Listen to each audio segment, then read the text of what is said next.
대학 구조 개혁이 본격화되고 있습니다. 이들 대학에는 3년 동안 6천억 원이 넘는 대규모 예산이 지원됩니다. 인문사회 정원이 4천 명이 넘게 대폭 줄고 그만큼 공학계의 정원이 이제 늘어났기 때문에 최근 뜨거운 논란에 휩싸인 산업연계교육 활성화 선도대학, 일명 프라임 사업. 프라임 사업은 산업 수요에 맞춰 학사 구조를 개편하는 대학들에게 재정 지원을 하는 대학 구조개혁 정책인데요. 오늘 생방송 교육대 토론에서는 프라임 사업을 둘러싼 논란과 수험생들의 혼란을 잠재울 대안은 무엇일지 지금 토론해보겠습니다.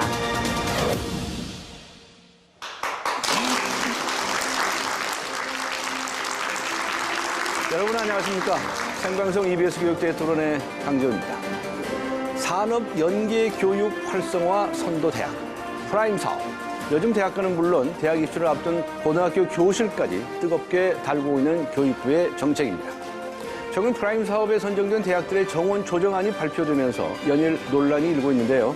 주로 인문사회, 자연과학, 예체능 계열의 정원은 줄고 공학 계열만 늘다 보니 특히 대학 입시를 준비하고 있는 문과 고등학생들에게 후폭풍이 이어지고 있는 상황입니다. 당장 내년부터 적용될 프라임 사업, 혼란을 최소화할 수 있는 방법은 없을까요? 오늘 생방송 EBS 교육대 토론에서 토론해 보겠습니다.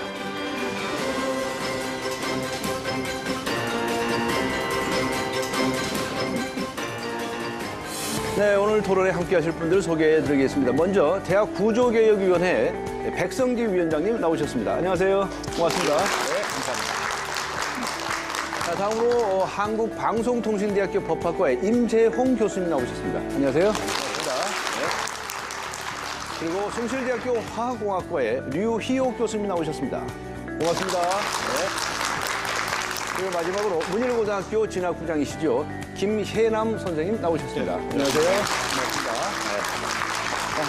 그리고 오늘 방청석에는 많은 학생과 학부모님들께서 함께해 주셨습니다. 이렇게 나오셔서 고맙습니다. 감사합니다. 류희옥 교수님께서 어떻게 보십니까? 네. 저는 미래 사회 수요 변화와 대학 학령 인구의 감소가 대폭적으로 이루어지기 때문에 필연적으로 할 수밖에 없는 그런 과제라고 생각합니다. 예측되는 결과를 어떻게 설명하시겠습니까? 지금 이번 프라임 사업의 일단 선정 결과 지원 상황 이런 부분들 먼저 조금 설명드리고 말씀을 드리면 좋을 것 같습니다. 아까 말씀드린 것처럼 전국 대학에서 75개 대학이 지원을 했고 그중에서 약 28%인 21개 대학이 선정이 됐습니다. 평균적으로 대형의 경우에는 대학당 한 378명 정도가 계열 이동이 이루어졌고 또 소형의 경우에도 162명, 상당한 인원들이 정원이 이동이 되었습니다. 이러한 프라임 사업을 통해서 대학들이 상당히 구조개혁과 미래에 대한 대응을 상당히 신속하게 진행을 하고 있다고 볼 수가 있겠습니다. 그리고 이 많은 대학이 지원했습니다만은 이 대학들 선정된 대학들의 특징들을 좀 살펴볼 필요가 좀 있을 것 같습니다. 네. 대학에 지원한 여러 가지 지원 사업들이 있는데 그 중에 이제 산학협력 선도 대학 일명 링크 사업이라고 합니다. 그런 링크 사업에 참여하고 있는 대학 또는 대학 특성화 사업에 참여하고 있는 대학들이 상당히 많이 선정이 또 됐고 그리고 굉장히 특징적이었던 것이 이번에 여자 대학들 또는 여자 대학에서 기반으로 한 대학들이 상당히 약진을 했다고 하는 그런 부분입니다. 특히 이 공학계가 굉장히 부족한 대학들 이 부분들이 상당히 약진을 하였고 그동안에 이제 대학들이 이제 정부 재정 지원 대학이랄지 또는 중점 구조개혁 대상들의 대학들이 상당히 선정이 됐습니다. 이러한 이야기들은 각 대학들이 구조개혁을 통해서 새로운 변신을 시도하고 있다는 것을 반증하는 것이 이번 프라임 사업의 선정 결과라고 볼 수가 있겠습니다. 이런 측면에서 굉장히 대학 구조개혁 측면과 미래 수요에 대응한다는 측면에서 상당히 긍정적이지 않나 이렇게 생각을 해봅니다. 네. 그러나 오늘도 경기 영향을 많이 받는 것 같습니다. 이공계하고 의학계열 쪽이 취업률이 높은데 경제가 좀 둔화되기 때문에 상대적으로 취업률 감소율이 조금 더 증가하는 게 아닌가 이렇게 생각이 됩니다. 이 정원 감축에 대해서 좀 상당히 우려를 하고 있는데 이게 우리가 그동안에 이제 통계 자료를 좀 살펴보면서 볼 필요가 있을 것 같습니다. 지난 12학년도부터 15학년도까지 3개년 동안 대학 정원 조정들이 프라임 사업 못지않게 이루어져 왔습니다. 실질적으로 이 3년 동안에 공학계열은 약 497명만 증가를 하였고 가장 많이 증가한 분야가 의학계열입니다. 의학계열이 지금 말씀하신 것처럼 한 1,600명 증가를 하였고요. 그리고 사회, 인문, 자연, 예체능 계열의 정원이 실질적으로 3년 동안에 12,800명이 감소를 했습니다. 그러니까 상당히 대학 자체적으로 이 구조조정을 갖다 진행하고 있다고 하는 것을 지금 알 수가 있습니다. 그리고 이 대학의 정원 계열별로 정원 구성을 볼 필요가 있습니다. 그러니까 이공계열이 약 15만 명이 되겠습니다. 그리고 인문계열이 4년제 대학입니다. 18만 명 정도로서 이공계가 45%이고 그리고 인문계가 55%입니다.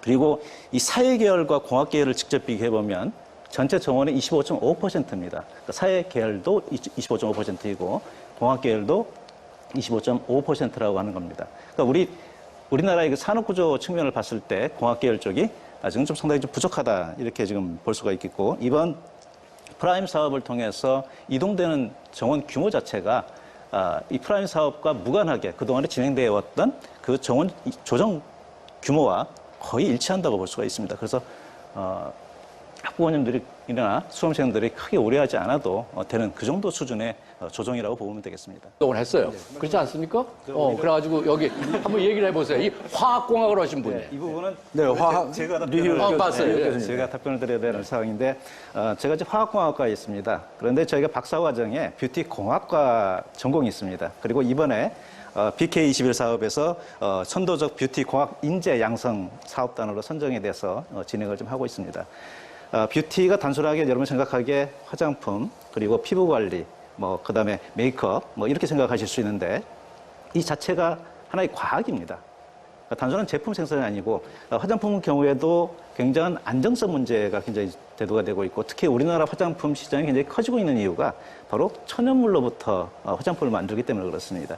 그리고 이 화장품과 관련된 것이 공학적인 부분, 제품 생산에 대한 부분, 그다음 안정성 문제, 이 안정성은 독성에 대한 안정성뿐만 아니라 우리가 제품 자체의 안정성을 얼마 정도 유지하느냐 이런 부분도 있고 그리고 아까 말씀하신 것처럼 지금까지는 이제 전문대학에서 주로 좀 해왔습니다. 그런데 거기는 이제 실질적으로 케어 관점에서 들여다본 거고 그리고 실제적으로 제가 이제 들여다보니까 이 공학적으로 또 자연과학적으로 체계화되고 이론화시키고 이걸 또 측정 분석할 수 있는 평가할 수 있는 어떤 공학적인 시스템 이런 것들이 굉장히 많이 필요하다는 거죠.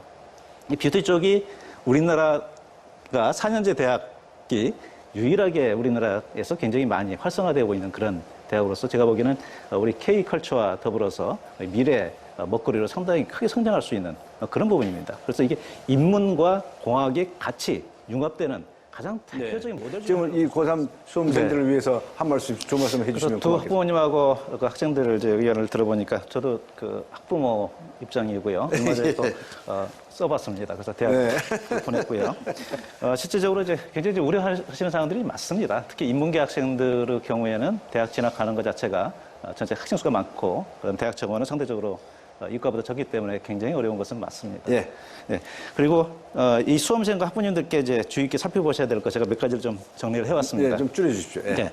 교차 지원 허용 대학들이 지속적으로 증가하고 있습니다. 그만큼 이제 인문대학 학생들한테 기회가 더 열리고 있는 부분도 있고, 그리고 이 학문과는 융복합의 시대입니다. 그래서 복합, 복수 전공, 그리고 융합 전공들이 굉장히 대학에서 활성화되어 있고, 그리고 전과도 상당히 용이하게 되어 있습니다. 만약에 적응을 못하게 된다면 전과를 할 수 있는 기회가 굉장히 많이 있습니다. 그리고 이 사회 수요 변화에 대한 역량, 대응 역량을 키우는 것이 아이들한테 굉장히 중요합니다. 그런 관점에서 좀 들여다보시면 교차 지원과 또 통합 지원 이런 쪽에 도전해 보시는 것도 상당히 좋은 전략 중에 하나라고 볼 수 있습니다. 김혜남 선생님. 예.